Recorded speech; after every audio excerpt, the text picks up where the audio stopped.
बिस्मिल्लाहिर्रहमानिर्रहीम। नाजरीन, पाकिस्तान किसान टीवी के साथ मैं हूं आपका मेज़बान मियां तसव्वुर एजाज। नाजरीन, बहुत सारे फार्मर्स ने एक बड़ा अहम क्वेश्चन किया है कि बारिया मकई क्या होती है और मौसमी क्या होती है, और बारिया मकई के सीड कौन कौन से हैं, यानी कि बीज कौन कौन से हैं, और मौसमी मकई के बीज कौन कौन से हैं, और कौन सा बीज उसकी क्या खूबियाँ और उसकी कितनी पैदावार है। इनमें से कुछ सवालात हैं जो हम अलहदा से डिस्कस करेंगे नए प्रोग्राम में, लेकिन आज हम अभी सिर्फ डिस्कस करने लगे हैं कि बारिया मकई और मौसमी मकई में फ़र्क क्या है और इनके मशहूर जो सीड हैं वो कौन कौन से हैं।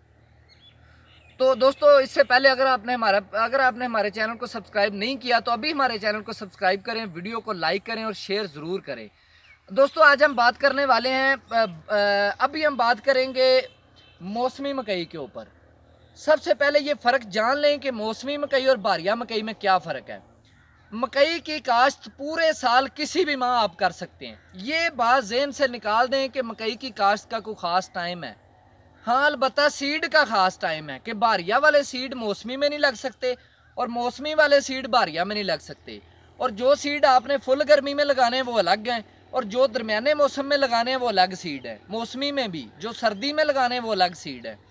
तो इस पर हम आज बात करें। ये हमारे पास एक मक्की की फसल खड़ी है।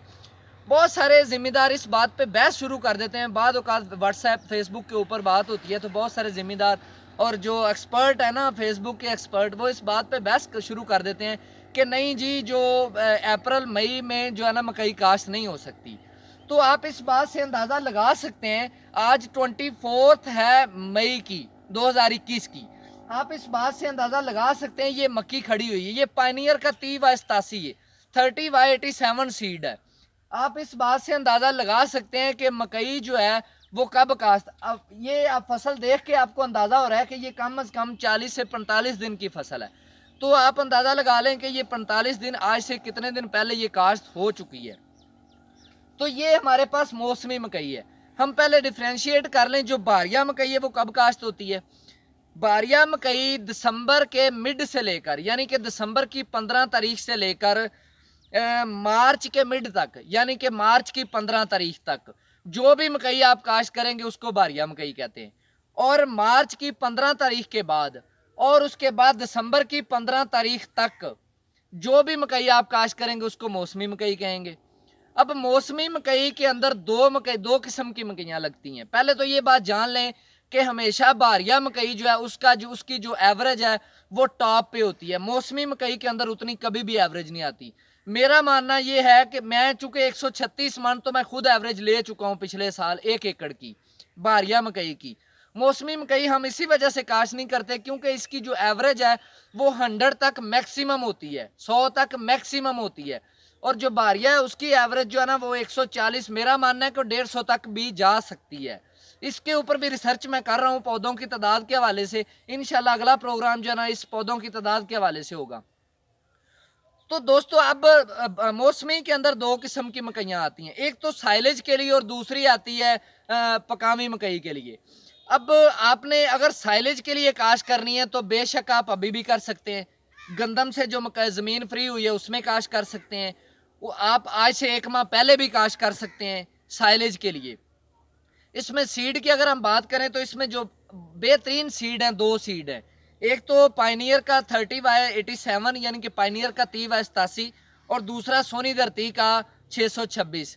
ये सीड आजमाए हुए हैं। मैं कभी भी आपके साथ वो बात नहीं करूंगा जो मैंने खुद काश्त नहीं किए हुए। हमेशा वही बात होगी जो मैंने खुद काश्त किए हुए हैं और उनके ऊपर तजर्बा किया हुआ है। अगर आप साइलेज के लिए मकई काश्त कर रहे हैं तो साइलेज में थोड़ा सा मैं आपको बता भी देता हूँ, इसलिए के लिए मैं अलहदा से प्रोग्राम रिकॉर्ड करना चाहता था। साइलेज के लिए कोई भी स्पेशल सीड नहीं है, ये बात याद रखें। ये सिर्फ कंपनियों का एक ढोंच है, आपको सिर्फ लालच लगाया हुआ है कि ये साइलेज वाला सीड है, ये साइलेज वाला सीड है। कोई साइलेज वाला सीड नहीं है, सारे साइलेज वाले हैं। बात यह है कि साइलेज का सिर्फ ये देखा जाता है कि पौधे की हाइट किसकी ज्यादा हो जाती है, वो साइलेज के लिए इस्तेमाल कर लेते हैं। तो ये पायनियर का 30/87 है, 87 है, यानी कि 30/87। ये अगर आपने गंदम वाली ज़मीन में या आज से 1 माह पहले भी अगर आपने काश्त करना है तो ये बेहतरीन सीड है, आप 30/87 पायनियर का सीड काश्त कर सकते हैं। उसके अलावा अगर आप साइलेज के अलावा की बात करते हैं, साइलेज में तो 626 भी आ जाता है। उसके अलावा अगर आप दूसरे सही टाइम की बात करते हैं कि पकामी मकई के लिए मौसमी के अंदर बेस्ट टाइम कौन सा है, तो मौसमी के अंदर जो बेस्ट टाइम है वो जुलाई का मिड है, यानी कि जुलाई के मिड से 15 तारीख के बाद आप जब मर्जी काश कर सकते हैं। इससे पहले अगर आप काश करेंगे तो होता यह है कि गर्मी की स्ट्रेस में आ जाती है मकई, उसमें सिर्फ एवरेज में 10 से 15 मन फर्क पड़ता है। यानी कि अगर आप अभी काश कर देंगे तो इसकी एवरेज, ये पकामी में भी आ सकती है, इसकी एवरेज आएगी 75 से 80 मन मैक्सिमम, अगर आप बहुत अच्छे तरीके से फसल को मैनेज करते हैं। और अगर आप जुलाई के मिड में जाके फसल काश करेंगे तो उसकी एवरेज 100 तक आ सकती है, और इवन 107 तक जो है ना एवरेज का मेरा खुद का एक्सपीरियंस है। 106-7 तक एवरेज इसकी मेरी खुद की है, और मेरा अंदाजा है कि 110 तक इसकी एवरेज आ सकती है। अब अगर हम इसका मतलब है कि पकामी मकई के लिए जो बेस्ट टाइम है वो है जुलाई के मिड का। अगर उसके लेट आप लगाएंगे तो बाद में सर्दी शुरू हो जाती है और मकई का जल्दी पकती नहीं है, टाइम ज़्यादा लेती है, और पकने के बाद उसको खुश करना भी मुश्किल हो जाता है। इवन जो है ना धुंधे वगैरह और मौसम इस तरह का हो जाता है कि धूप कम मिलती है खुश करने के लिए। तो अगर आप पहले करें, उससे पहले तो जो है ना वो फसल जो होता है वो हीट स्ट्रेस में आ जाता है। तो इसका मतलब है पकामी मकई के लिए जुलाई का जो मिड है वो बेहतरीन टाइम है। अब कुछ लोग कहते हैं, क्वेश्चन मेरे माइंड में आ गया, कुछ लोग कहते हैं कि मकइयों में दाना नहीं पड़ता। मैं हमेशा ये कहता हूं कि डिस्ट्रिक्ट कसूर और डिस्ट्रिक्ट मेलसी व्याड़ी वाला एरिया और बुरे वाला एरिया, इन 2-3 इलाकों के अलावा पूरे पाकिस्तान में 2 नंबर सीड सेल हो रहा है। मुझे इस बात का बखूबी अंदाजा है। अगर किसी मल्टीनेशनल कंपनी का सीड हो तो उसमें कभी भी छल्ली के अंदर दानों का मसला नहीं आ सकता, अगर आपने उसको पानी का अच्छी तरीके से पानी लगाए हुए हैं, यानी कि पानी मिस नहीं किए, हीट स्ट्रेस नहीं आने दी, तो फिर कभी भी ऐसा मसला नहीं आ सकता। तो हमेशा जब भी आपने सीड खरीदना हो तो मेलसी से आप खरीदें, कसूर से खरीदें, व्याड़ी से खरीदें। इन डिस्ट्रिक्ट्स के अंदर जो है ना आप इनसे जहाँ से भी सीड खरीद लें, इन इलाकों में 2 नंबर सीड के ऊपर बिल्कुल काम नहीं हो रहा। साहीवाल जो है यहाँ से बिल्कुल सीड ना खरीदें। कोई भी फार्मर हो, यहाँ पे हर दूसरा फार्मर सीड बेचने वाला है और खुद के बनाए हुए सीड बेचने वाला है। तो अब दोस्तों अगर हमने ये बात कर ली कि मौसमी मकई का बेस्ट टाइम कौन सा है, तो वो 15 जुलाई के बाद है। अब सीड कौन कौन से हैं दोस्तों, इसमें 81 डेक्लॉब का सीड है, बेस्ट सीड है। और इससे भी अच्छा सीड जो मेरा रिकमेंडेड है वो पायनियर का 40-40 है, P40-40 बेस्ट सीड है।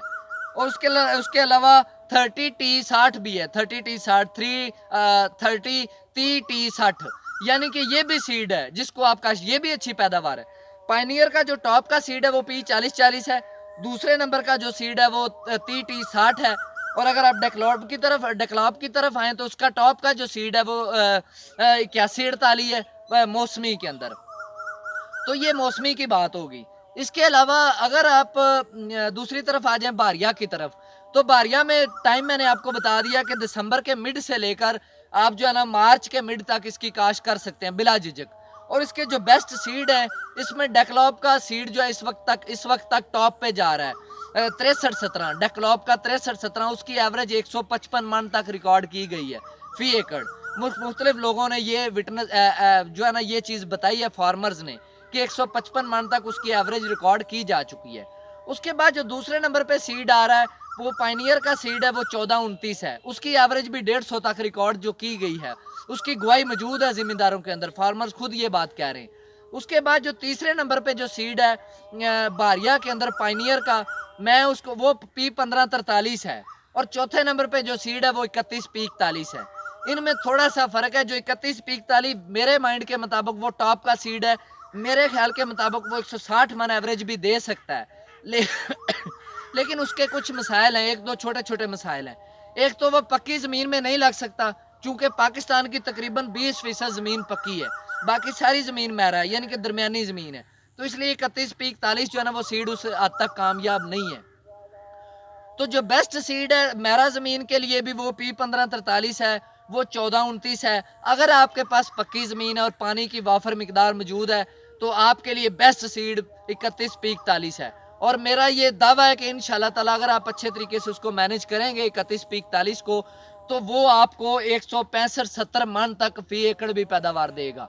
और इसमें बहुत सारी और भी चीज़ें हैं, ज़रूरी नहीं है कि सिर्फ आप छल्ली के साइज़ की तरफ जाएं, दाने के साइज़, दाने के वेट की तरफ भी जाएं। और उसके अलावा इसकी जो और अहम चीज़ है वो टाइमिंग में आ जाती है कि टाइम कितना कम लेती है या ज़्यादा लेती है। तो ये एवरेज के अंदर पौधों की तादाद बहुत ज़्यादा मैटर करती है, क्योंकि एक पौधे को एक ही छली लगनी है, वो चाहे 5 फुट पे लगा दें चाहे 2 फुट पे लगा दें। और ये छली का एक ख़ास साइज़ भी है, वो 10 इंच तक छली चली जाएगी, वो 15 इंच तक नहीं जाएगी।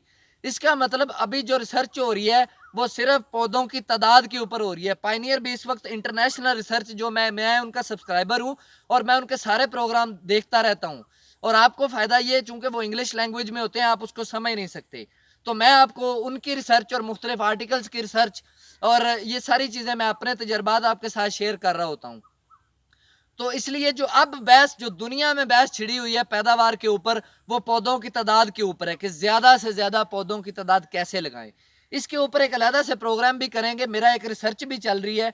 2 एकड़ का एक मैंने प्लॉट के अंदर जो ना 32,000 पौधों की तादाद लगाई है और 4 एकड़ के अंदर तकरीबन मैंने 35,000 पौधों की तादाद लगाई है। ये बात, इसका नतीजा उसी वक्त अखज़ हो सकेगा जब इसकी जो है ना चलाई शुरू होगी, यानी कि इसकी शेलिंग शुरू होगी और इसका जो है ना पर एकड़ एवरेज इसकी जो है ना देखी जाएगी। तो दोस्तों, इस ये वीडियो देखने के बाद आपको इस बात का बिल्कुल अब हाम नहीं रहना चाहिए कि बारिया मकई कौन सी है और जो है ना वो मौसमी मकई कौन सी है। हर मकई मौसमी है जो 15 मार्च के बाद लग रही है।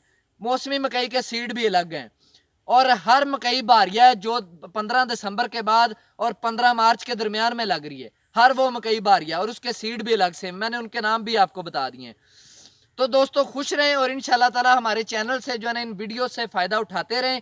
और आप पूरी वीडियो अगर आपने देखी है तो इसको ज़रूर शेयर करें, लाइक करें, ताकि दूसरे फार्मर्स भी इससे फ़ायदा हासिल कर सकें। पाकिस्तान जिंदाबाद, किसान पाइंदाबाद।